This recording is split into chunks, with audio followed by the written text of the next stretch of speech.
আসসালামু আলাইকুম। একটি বিষমবাহু ত্রিভুজ আকৃতির একটি জমির তিনটি আইল যথাক্রমে 21, 23, 24 ফুট হলে জমির পরিমাণ কত? আজকে এটা সমাধান করব।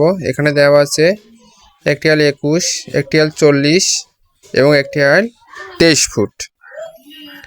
তা আমরা এটার আজকে সমাধান করব। দেওয়া আছে এবি এ 21 ফুট, এটা হচ্ছে এবি 21 ফুট, এসি বি 23 ফুট, এটা হচ্ছে 23 ফুট, এবং বিসি সি 40 ফুট।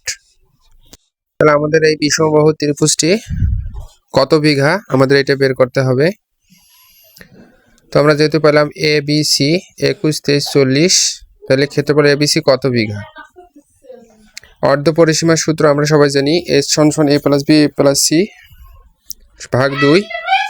আমরা যেহেতু জানি এর মান 21, বির মান 23 এবং সির মান 40 দিয়ে ভাগ করব 2, তাহলে এস এর মান পাবো। এস এর মান আমরা পেলাম 40 ফুট। সূত্র অনুসারে ক্ষেত্রফল সমান সমান root s first bracket s minus a first bracket close s minus b s minus c. তো 42 যেহেতু পেলাম এস এর মানটা বসে নিলাম। এই এস এর মান 42, এস এর মানটা আমরা বসে নিলাম। এস এর মান 42 দিয়ে A B C K minus করব। মাইনাস করার পর আমরা এগুলো দিয়ে গুণ করব। গুণ করার পর রুট টিপবো। রুট টেবলে আমাদের আসতেছে 183 বর্গফুট। আমরা জানি 720 বর্গফুট সমান সমান 1 বিঘা।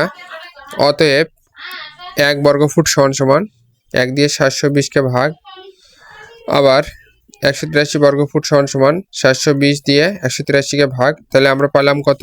0.25 কাঠা। উত্তর হবে 0.25 কাঠা জমি। তাহলে ওখানে আমরা পেলাম কত? 0.25 কাঠা জমি। তো আমরা এটা মেপলে এইভাবেই মাপ।